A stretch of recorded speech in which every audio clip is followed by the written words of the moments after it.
1945 को San Francisco में एक नया इंटरनेशनल ऑर्गेनाइजेशन बनाने के लिए मिले थे। यूनाइटेड नेशंस का वाइड रेंज ऑफ फंक्शंस है, जैसे कि इंटरनेशनल पीस एंड सिक्योरिटी को मेंटेन करना, वॉर क्रिमिनल्स और क्राइम अगेंस्ट ह्यूमैनिटी को प्रोसिक्यूट करने के लिए इंटरनेशनल क्रिमिनल कोड बनाया। नमस्कार आप सबको। आज हम लोग बात करने वाले हैं यूनाइटेड नेशंस के बारे में। यूनाइटेड नेशंस एक इंटरनेशनल ऑर्गेनाइजेशन है जो 1945 को सेकेंड वर्ल्ड वॉर के बाद 51 countries, international peace and security, developing friendly relations among nations, promoting social progress, better living standards और human rights को मेंटेन करने के लिए कमिटेड हुए थे। आज यूनाइटेड नेशंस में 193 मेंबर्स है, यानी देश है, और ये दुनिया की वाइडली रिकॉग्नाइज्ड इंटरनेशनल ऑर्गेनाइजेशन है।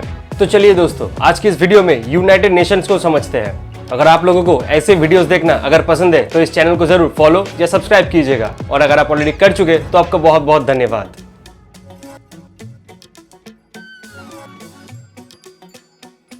यूनाइटेड नेशंस का गठन सेकेंड वर्ल्ड वॉर के बाद हुआ था, जो दुनिया के काफी हिस्सों को तबाह कर दिया था और लाखों इंसानों का मौत का कारण बना था। अलाइन पावर्स के लीडर्स, मतलब जो वॉर में जीते थे, वो 1945 को सैन फ्रांसिस्को में एक नया इंटरनेशनल ऑर्गेनाइजेशन बनाने के लिए मिले थे, जो आगे किसी भी वॉर को प्रमोट करेगा और बाकी देशों में कोऑपरेट प्रमोट करेगा। यूनाइटेड नेशंस का फाउंडिंग डॉक्यूमेंट्स 26 जून 1945 को साइन हुआ था और यूनाइटेड नेशंस ऑफिशियली एक्सटेंड हुए थे 24 अक्टूबर 1945 को। यूनाइटेड नेशंस का first general assembly meeting London में हुआ था जनवरी 1946 में।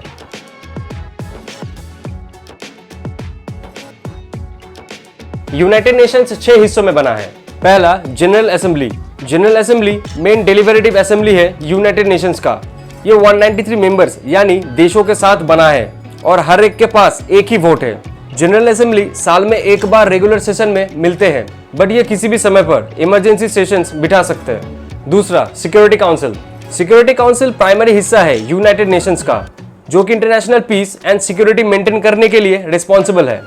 इसका 5 परमानेंट मेंबर है, China, France, Russia, United Kingdom और यूनाइटेड स्टेट्स, और 10 नॉन परमानेंट मेंबर्स है 2 सालों के लिए, जो कि जनरल असेंबली इलेक्ट करते हैं। सिक्योरिटी काउंसिल इंटरनेशनल पीस और सिक्योरिटी के लिए इकोनॉमिक सेक्शन को इम्पोज कर सकता है, और ये मिलिट्री फोर्स भी ऑथराइज कर सकते हैं शांति रखने के लिए। तीसरा है economic and social council. Economic और सोशल काउंसिल रिस्पॉन्सिबल है इंटरनेशनल इकोनॉमिक, सोशल कॉर्पोरेशन और डेवलपमेंट प्रमोट करने के लिए। इसका 54 मेंबर्स 3 साल के लिए इलेक्टेड होते हैं जनरल असेंबली के द्वारा। The economic and social council United Nations के कुछ स्पेशलाइज्ड एजेंसीज और कमीशन पर काम करते हैं, जैसे कि पॉवर्टी, हंगर, हेल्थ, एजुकेशन और ह्यूमन राइट्स के लिए। चौथा है ट्रस्टशिप काउंसिल। ट्रस्टशिप काउंसिल बेसिकली रिस्पॉन्सिबल है कि जो ट्रस्ट टेरिटोरीज है उसको सेल्फ गवर्नमेंट और इंडिपेंडेंट बनाना। जो भी हो, ट्रस्ट टेरिटोरीज अभी सेल्फ गवर्नमेंट या इंडिपेंडेंट अचीव कर चुका है, इसीलिए ट्रस्टशिप काउंसिल अभी इनएक्टिव है। पांचवा, International Court of Justice. International Court of Justice principal judicial organ है यूनाइटेड नेशंस का। ये नीदरलैंड्स की हेगुई में है। यहाँ 15 जजेस होते हैं 9 सालों के लिए, जिनको जनरल असेंबली और द सिक्योरिटी काउंसिल के द्वारा चुना जाता है।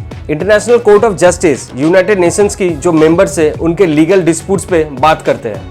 छठवां, secretariat administrative arm. Secretariat administrative arm है यूनाइटेड नेशंस का। इसके हेड है सेक्रेटरी जनरल, जिसको General Assembly and the Security Council appoint करता है। सेक्रेटरीड यूनाइटेड नेशंस का डे टू डे काम के लिए रिस्पॉन्सिबल है, जैसे कि मीटिंग ऑर्गेनाइज करना, रिपोर्ट प्रिपेयर करना, यूनाइटेड नेशंस के और हिस्सों को सपोर्ट करना।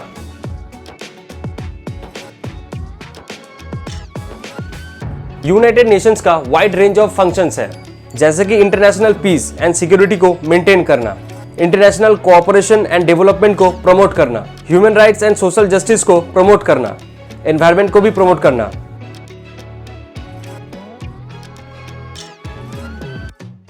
यूनाइटेड नेशंस अपने 75 सालों में बहुत कुछ अचीव किया है।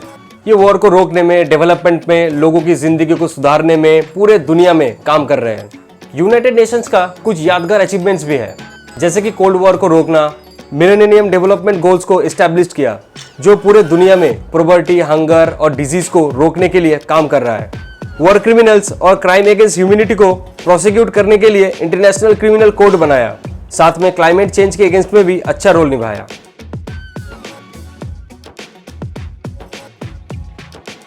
21वीं सेंचुरी में यूनाइटेड नेशंस काफी चैलेंजेस फेस किया है, जैसे कि न्यूक्लियर प्रोलिफरेशन की धमकी, क्लाइमेट चेंज की चैलेंजेस, अमीर और गरीब के बीच में गैप बनता जा रहा है, rise of nationalism and populism,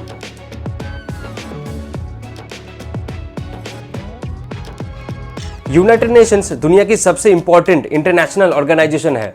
ये इंटरनेशनल पीस और सिक्योरिटी को मेंटेन करने के लिए, डेवलपमेंट और ह्यूमन राइट्स को प्रोटेक्ट करने के लिए इंपॉर्टेंट रोल प्ले करता है।